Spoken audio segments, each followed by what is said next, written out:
भारत और ब्रिटेन के रिश्तों में एक नया अध्याय जुड़ने जा रहा है। ब्रिटेन के प्रधानमंत्री कीर स्टारमर प्रधानमंत्री नरेंद्र मोदी के आमंत्रण पर 8 अक्टूबर को भारत आ रहे हैं। ये उनके प्रधानमंत्री बनने के बाद भारत की पहली आधिकारिक यात्रा होगी। विदेश मंत्रालय ने शनिवार को जारी बयान में कहा है कि ये यात्रा भारत यूके के बीच विजन 2035 के तहत व्यापक रणनीतिक साझेदारी को नई दिशा देने का अवसर होगी। दोनों नेता द्विपक्षीय सहयोग के सभी प्रमुख क्षेत्रों व्यापार, निवेश, प्रौद्योगिकी, शिक्षा और ऊर्जा, इसके अलावा स्वास्थ्य पर भी बातचीत करेंगे।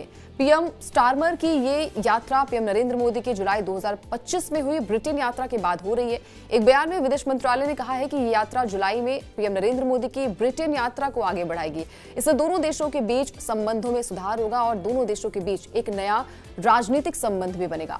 भारत और ब्रिटेन के बीच पिछले कुछ सालों में आर्थिक, रणनीतिक और तकनीकी साझेदारी पर तेजी से काम हुआ है। विशेष रूप से दोनों देशों के बीच प्रस्तावित कॉम्प्रिहेंसिव इकोनॉमिक्स और ट्रेड एग्रीमेंट को लेकर बातचीत अंतिम चरण में है। उम्मीद की जा रही है कि कीर स्टारमर की यात्रा इस समझौते को नया आकार भी देगा। यात्रा के दौरान पीएम नरेंद्र मोदी और स्टारमर मुंबई में आयोजित छठे ग्लोबल फिनटेक फेस्ट में शामिल होंगे। दोनों नेता इस मंच पर फिनटेक इनोवेशन और डिजिटल इकोनॉमी पर अपने विचार साझा करेंगे। इसके अलावा उद्योग जगत की बड़ी हस्तियों से संवाद भी करेंगे। भारत यूके विजन 2035 के तहत अगले 10 वर्षों में दोनों देश trade and investment, technology and innovation, defence and security, climate and energy, health, education और पीपल टू पीपल कनेक्शन जैसे 7 प्रमुख स्तंभों पर ध्यान केंद्रित करेंगे। इसके अलावा कीर स्टारमर की ये यात्रा उस वक्त हो रही है जब वैश्विक परिदृश्य में भारत और ब्रिटेन दोनों ही नए रणनीतिक संतुलन की तलाश में है। विशेषज्ञों का मानना है कि यात्रा न केवल व्यापारिक संबंधों को मजबूती देगी बल्कि तकनीकी सहयोग,